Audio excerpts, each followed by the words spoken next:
প্রিয় দর্শক, তিরমিজি শরীফের হাদিসটি বর্ণনা করেছেন হযরত আবু মাসউদ আনসারী রাদিয়াল্লাহু তাআলা আনহু। প্রিয় দর্শক, এই হাদিস শরীফের মধ্যে একটি আমল বর্ণিত হয়েছে। বিশ্বনবী সাল্লাল্লাহু আলাইহি ওয়াসাল্লাম একটি আমলের কথা বলেছেন। প্রিয় দর্শক, এই মূল্যবান আমলটি আমাদেরকে করতে হবে। বিশ্বনবী সাল্লাল্লাহু আলাইহি ওয়াসাল্লাম বলেছেন, ঘুমানোর পূর্বে তোমরা এই আমলটি করে নেবে।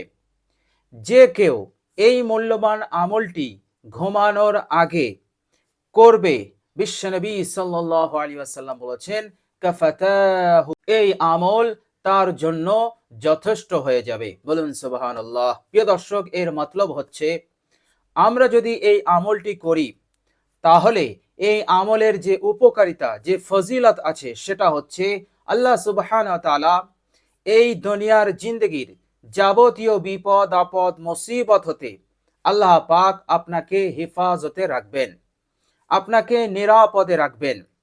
প্রিয় দর্শক, আপনি যদি আপনার সংসারে যদি কঠিন থেকে কঠিন অভাব থাকে, গুরবত থাকে, ইনকাম উপার্জন যদি পর্যাপ্ত না হয়, ইনকাম কম খরচ বেশি, প্রিয় দর্শক, এমন কঠিন সিচুয়েশনের মধ্যে আপনি যদি থাকেন, তাহলে কষ্ট করে এই মূল্যবান আমলটি আপনি করতে পারেন। কেননা বিশ্বনবী সাল্লাল্লাহু আলাইহি ওয়াসাল্লাম বলেছেন, প্রত্যেক বিপদ আপদ মুসিবত হতে মুক্তির জন্য এই আমল তার জন্য যথেষ্ট হয়ে যাবে। বলুন সুবহানাল্লাহ।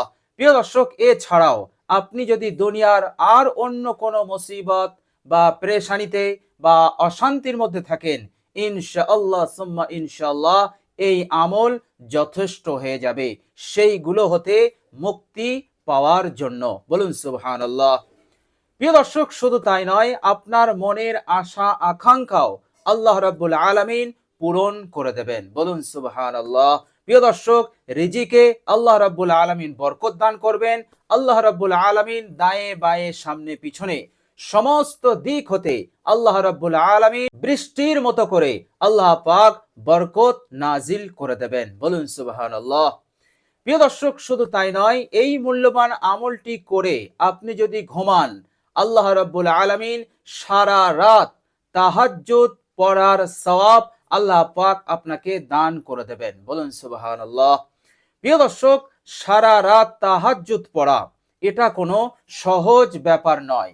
বিরামহীন ভাবে সারা রাত সূর্য উদয় হওয়ার আগ পর্যন্ত, সুবাহ সাদেক পর্যন্ত সে আল্লাহ রাব্বুল আলামিনের সন্তুষ্টির উদ্দেশ্যে কোন রকম লৌকিকতা নয়, কোন রকম রিয়াকারী নয়, সে সারা রাত তাহাজ্জুদ পড়ল, আর আল্লাহ রাব্বুল আলামিন তার সমস্ত তাহাজ্জুদ নামাজকে কবুল করলেন। এই রকম মকবুল সারা রাত তাহাজ্জুদ নামাজের সওয়াব সেই ব্যক্তি লাভ করবে। বলুন সুবহানাল্লাহ।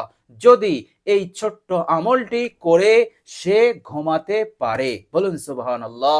বিশ্বনবী সাল্লাল্লাহু আলাইহি ওয়াসাল্লাম বলেছেন, দুনিয়ার যাবতীয় হাজত প্রয়োজন পূরণের জন্য এই আমল যথেষ্ট হয়ে যাবে। এর মতলব হচ্ছে আল্লাহ রাব্বুল আলামিন এই আমলের বরকতে সকালবেলা তার যত হাজত আছে, যত প্রয়োজন আছে, আল্লাহ রাব্বুল আলামিন সেই হাজত, সেই প্রয়োজনকেও পূরণ করে দেবেন। বলুন সুবহানাল্লাহ।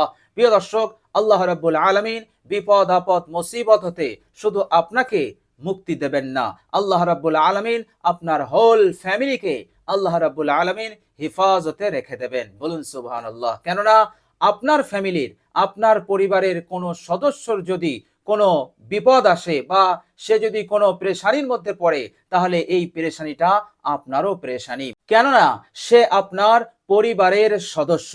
এই জন্য এই আমল আপনি করবেন, আল্লাহ রাব্বুল আলামিন আপনাকে হেফাজত করবেন, আপনার হোল ফ্যামিলি পরিবারকে আল্লাহ রাব্বুল আলামিন হেফাজত করবেন। প্রিয় দর্শক, রোগ ব্যাধি এবং বড় বড় রোগ ব্যাধি দুরারোগ্য হতে আল্লাহ পাক আপনাকে হেফাজতে রাখবেন। বলুন সুবহানাল্লাহ।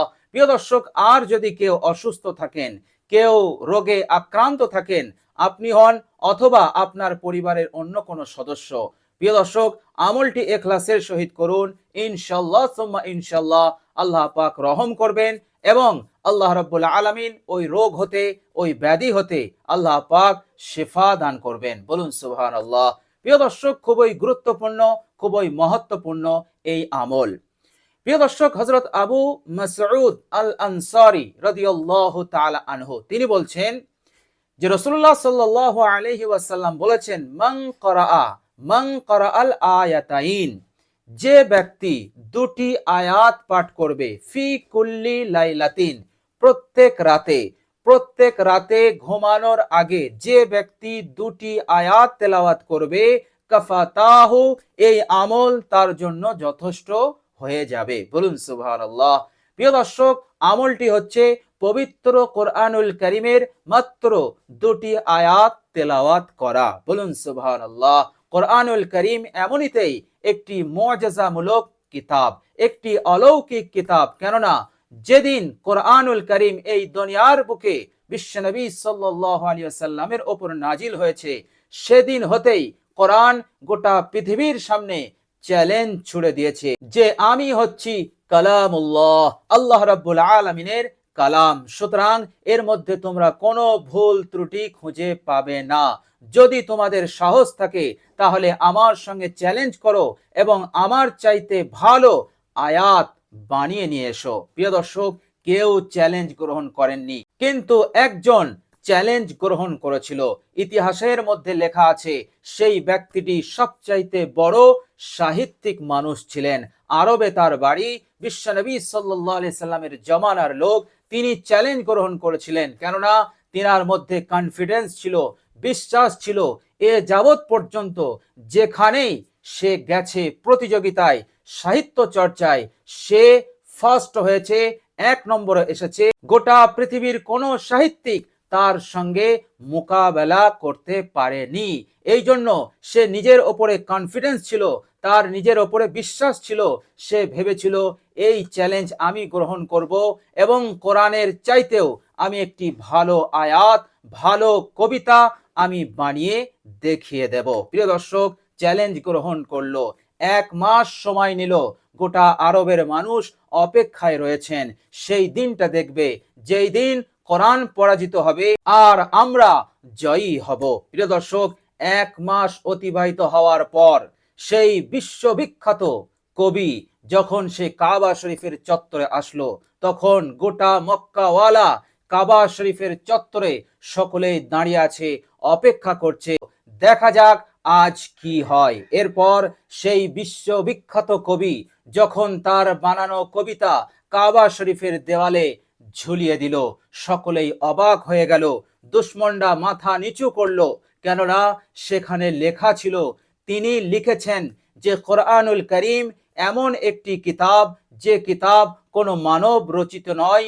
এই কিতাব, এই কালাম অবশ্যই আল্লাহ রাব্বুল আলামিনের প্রদত্ত কালাম। এটা কখনো মুহাম্মদের রচিত বা বানানো বাণী হতে পারে না।